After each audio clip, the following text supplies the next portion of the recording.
Muito bom dia, a paz gloriosa do Senhor Jesus Cristo a todos vocês que nos acompanham através das mídias sociais, com essa palavra que trazemos todos os domingos pela manhã para abençoar a sua vida. Nós vamos falar hoje sobre o poder da oração. E no domingo que vem eu vou falar sobre a batalha da oração. Porque quando nós aprendemos a usar o poder da oração, então os milagres começam a acontecer, as vitórias começam a acontecer, pessoas são curadas, outros libertos. Deus faz coisas gloriosas, maravilhosas, poderosas, mas também existe o que o apóstolo Paulo fala, que existem os inimigos da fé, aqueles que se levantam e se opõem contra as coisas de Deus. Então, quando você começa a viver uma vida que agrada a Deus, você ora, você jejua, você faz a tua vida uma vida agradável diante de Deus, então se levanta uma guerra espiritual, uma guerra, uma batalha espiritual. Muitos irmãos, muitas pessoas se desanimam e até desistem dessa guerra, mas nós temos que vencer, porque eu estava explicando aqui nessa manhã que o apóstolo Paulo diz que nós somos soldados de Cristo e fomos chamados, arregimentados para ser parte desse exército que luta.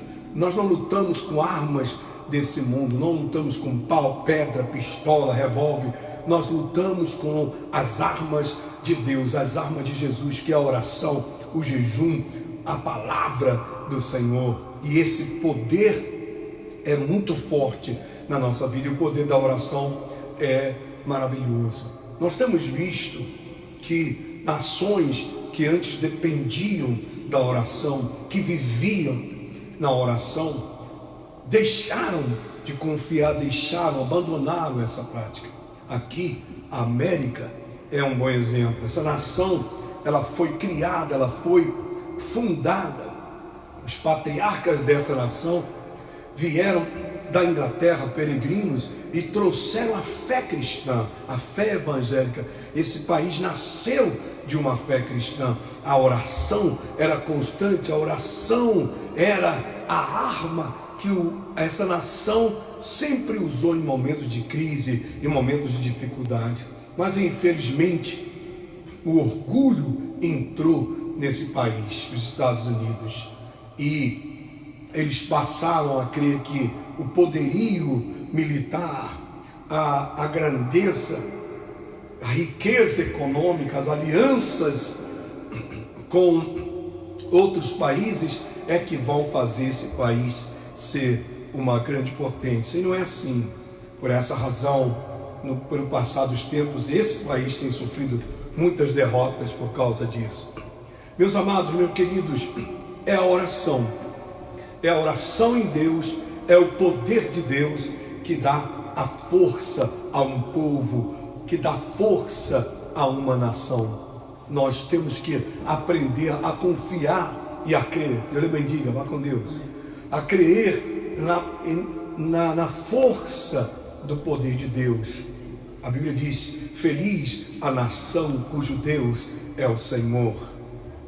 Infelizmente o nosso país também, o Brasil, tem tido a oportunidade agora, com o crescimento das igrejas, da obra de Deus, de aprender a confiar, mas também caem no mesmo erro. Ficam confiando que alianças com outros países, que poderio militar, que força política, que é a força do país. Não é. A força de uma nação, a força de um país tem que ser Deus.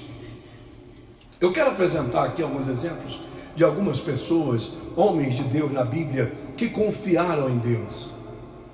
Homens de Deus na Bíblia que fizeram a entrega a Deus, e através da entrega a Deus, eles conseguiram, pelo meio do poder da oração, vencer obstáculos e problemas. Eu quero que você escreva aí numa folha de papel, e depois você vai buscar as referências na Bíblia desses homens e mulheres de Deus.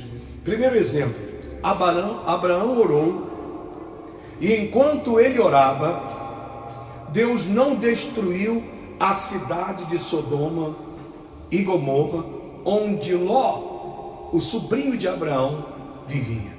Gênesis 18, 16 e 19 e 27, que mostra nessas passagens que por causa da oração de Abraão, Deus não destruiu a Sodoma até que Abraão pudesse ter o seu sobrinho a salvo. Inclusive Deus, por causa da oração de Abraão, ele mandou anjos resgatar a Ló e toda a sua família. Então, quando existe um perigo de grande destruição, o que você tem que fazer? Você tem que orar. O rei Ezequias orou quando a sua cidade foi ameaçada pelo exército assírio invasor comandado pelo rei Senaqueribe. Todo o exército de Senaqueribe foi destruído e a nação de Deus foi liberta para uma outra geração, porque o rei havia orado. Segunda de Reis, capítulo 19, do versículo 14 ao 19, você vai ver que o rei Ezequias orou e Deus deu vitória contra o exército dos inimigos. Você está sendo atacado, tem muitos inimigos se levantando contra você, pessoas até se levantando contra você. O poder é a oração. Ora e Deus vai livrar você dos seus inimigos. Elias orou e Deus enviou fogo do céu para consumir o altar em que ele havia construído na presença dos inimigos do Senhor, provando que somente o Senhor era Deus. 1 de Reis 18, 38. Então você está sendo desafiado. As pessoas ou as situações estão dizendo que o Deus que você confia, o nosso Deus, não é verdadeiro. Ora a Deus e Deus vai descer fogo do céu. Nesse caso, o fogo do céu vai ser resposta. Deus vai mandar a resposta, e a resposta que Ele mandar vai provar que Ele é o verdadeiro Deus, o único Deus. Eliseu orou e o filho da viúva da sunamita ressuscitou depois de estar morto. 2 de Reis, capítulo 4, 8, 37. Então, Eliseu, ele viu o menino morto, filho da viúva, a sunamita. Então, ele não teve outra situação a não ser orar. E a oração de Eliseu foi tão forte que o menino ressuscitou. Quantas pessoas você vê que já estão mortas, mas mortas vivas, né? Quanta gente que estão mortos espiritualmente, familiar, seu filho, seu marido, sua esposa, um amigo, irmão, que antes estava na presença de Deus e agora está morto espiritualmente. Eu estava falando hoje aqui na igreja a quantidade, milhares de pastores, ex-pastores que estão perdidos no mundo, ex-obreiros, diáconos, cantores que abandonaram as igrejas e caíram no mundo, estão mortos espiritualmente e estão precisando de pessoas que orem para que eles venham ressuscitar e voltar a servir a Deus. Jesus orou na entrada da tumba de Lázaro. Aquele que estava morto por 4 dias saiu do túmulo vivo. Evangelho de João, capítulo 11 e 12. Jesus foi ali, chegou na tumba de Lázaro e orou para que ele saísse dali vivo. Estava explicando aqui às pessoas nessa manhã, por que Jesus orou? Ele não era o Filho de Deus? Ele não tinha autoridade, poder para ressuscitar os mortos? Bastava ele mandar e Lázaro ressuscitaria.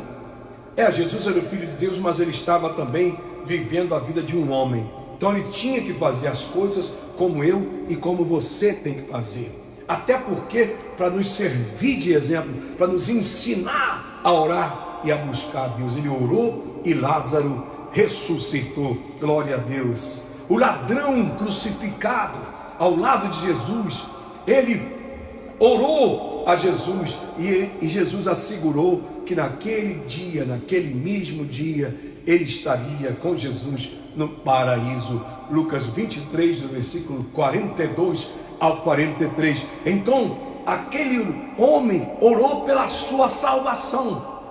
Ele orou a Jesus pedindo que tivesse misericórdia dele e que se lembrasse dele quando estivera no paraíso. E Jesus se assegurou que naquele mesmo dia ele seria salvo.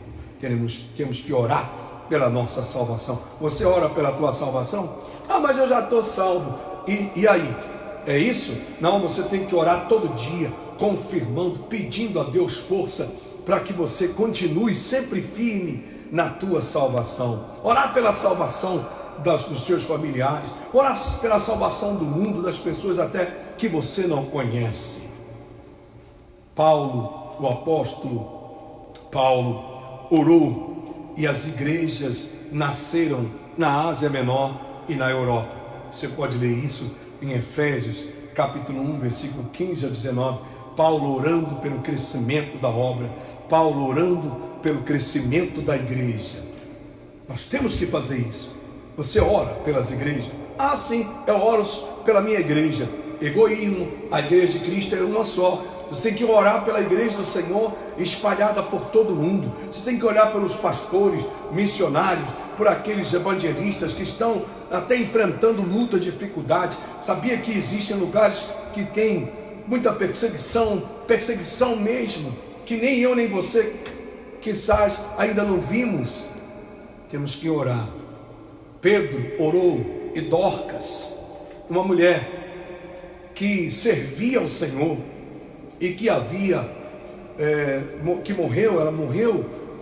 Pedro orou e Dorcas ressuscitou para servir a Cristo por mais alguns anos. Ou seja, ela era uma serva de Deus e ela morreu. Pedro orou para ela ressuscitar e continuar servindo a Deus. Aí vai aquela história que eu estava falando aqui agora. Os ex-pastores, ex-obreiros, diáconos, músicos que estão no mundo, estão mortos espiritualmente. Vamos orar para que eles ressuscitem e voltem para as igrejas e voltem para servir a Deus. Enfim, essa é a mensagem que eu tenho para você nessa manhã. Perdão. Domingo que vem eu vou continuar falando sobre isso, poder da oração. E eu quero que você leia essas passagens que eu dei aqui para você. Daqui a pouco eu vou colocar aqui as passagens. Você pode voltar aqui no site e anotar para você ler na Bíblia, aprender a orar. Mas eu disse aqui nessa manhã que nós fazemos parte de uma guerra. Todo crente no Senhor Jesus, todo aquele que crê em Cristo, nós fazemos parte do exército de Deus. Ah, não, eu não sou parte de exército de guerra nenhuma. Eu só quero Jesus. Não tem isso. Quando você entra na presença de Jesus, você entrega a sua vida a Jesus, você já está fazendo parte dessa guerra espiritual. Você já é soldado. O apóstolo Paulo diz que fomos arregimentados, fomos chamados para servir nesse exército. E a guerra de Jesus não é com pau, pedra, não é contra a carne e sangue. A guerra é espiritual, é na oração, é no jejum, é na força, no poder da palavra. Tem muito crente aí, muita gente que vai nas igrejas estão cheias, o povo falando de Deus, louvando, mas poucos soldados. Jesus quer que você seja um soldado, uma soldada. Desculpa a expressão da palavra. Você tem que servir nessa guerra. Ah, mas toda vez que eu levanto guerra, levanto uma perseguição contra mim, é isso mesmo. Isso é sinal de bênção. Quer dizer que você está no caminho certo, que a vitória vem por aí. Porque quando o inimigo ele se levanta contra nós, é porque as nossas forças são determinantes. E ele se vê ameaçado e contra-ataca, né? Para tentar impedir o nosso avanço. Você tem que continuar avançando na fé, né? Outro grande problema, as pessoas, os crentes, as pessoas se acomodam. Ah, não, fui abençoado, Deus me abençoou, me deu tudo isso. Aí ela relaxa, aí não ora, não busca, começa a faltar a igreja, domingo de manhã, vai para o Maracanã, vai ver futebol e não vê Jesus. Futebol não vai. Eu gosto muito do Flamengo. Não existe um flamenguista mais fanático que eu, mas o Flamengo não pode me salvar. O Flamengo não pode resolver meus problemas. O Flamengo não pode salvar o povo da minha igreja. Então é Jesus na frente, é Jesus na causa. Mas tem gente que é fanático, faz das coisas uma religião. Tem que se converter de verdade a Jesus, colocar Jesus em primeiro lugar e servir a Ele de todo o coração. É isso que salva a vida do homem. Outra coisa, você não pode se acomodar. Você sabe quando eu começo a orar, nesses quase 40 anos de experiência com Deus, de vida com Jesus que eu tenho, uma coisa que eu aprendi é que quando as coisas se apresentam como um mar de calmaria, está tudo tranquilo, está tudo pacífico, eu começo a orar com todas as minhas forças. Sabe por quê? Porque toda vez quando as coisas estão bem calmas, se levanta uma guerra de onde você nem esperava. E aí você está despreparado porque estava ali acomodado na calma. No exército sempre existe o contra-ataque. Toda vez que você ataca o inimigo e aí você pensa que venceu, o inimigo se regrupa e volta no contra-ataque. E o contra-ataque pega você de surpresa. Então, você tem que estar sempre preparado. Olha, depois da tempestade veio essa calma, essa bonança. Mas eu vou ficar aqui na fé, eu vou ficar orando, porque depois da bonança se levanta outra tempestade. Assim é a vida. Então tem que estar preparado. E aí você diz assim, mas quando eu oro, pastor, se levanta aí um montão de gente contra mim, não sei o quê. É porque a oração está incomodando. A oração levanta uma guerra espiritual, uma batalha espiritual. A batalha da oração que eu vou falar semana que vem. Pede a Deus força, pede a Deus para te ensinar a orar. No livro de Lucas, capítulo 11, versículo 1, Jesus, ele ensinava sempre os seus seguidores a orar. E um dia, depois que ele fez uma oração tão fervorosa, tão direta, tão forte, tão efetiva, que quando ele terminou de orar, os seus seguidores disseram assim: Senhor, ensina-nos a orar. Eles queriam orar como Jesus. Então você pede a Deus: Senhor, eu quero orar como o Senhor orava. Eu quero ser uma pessoa forte na oração. E leia os capítulos de Salmos, porque os Salmos são canções e orações de Davi e outros salmistas. Então, quando você lê os Salmos, você aprende a orar. Senhor, meu pastor, nada me faltará. Oração, cai um mil ao meu lado, mas eu não serei atingido.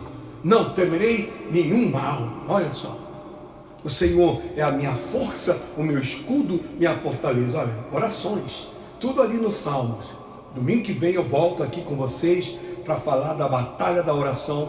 Passa essa gravação, compartilha com os teus amigos, teus irmãos. Eu sei que vai ser de muita bênção. Senhor, meu Deus, meu Pai, estamos aqui no poder da oração, no poder do clamor, orando pelos enfermos que sejam curados, os presos sejam livres, aqueles que estão enfrentando lutas sejam abençoados. Dá a vitória ao teu povo. Nessa manhã te peço em nome de Cristo. Amém. Glória a Deus. Fica na paz, meu irmão.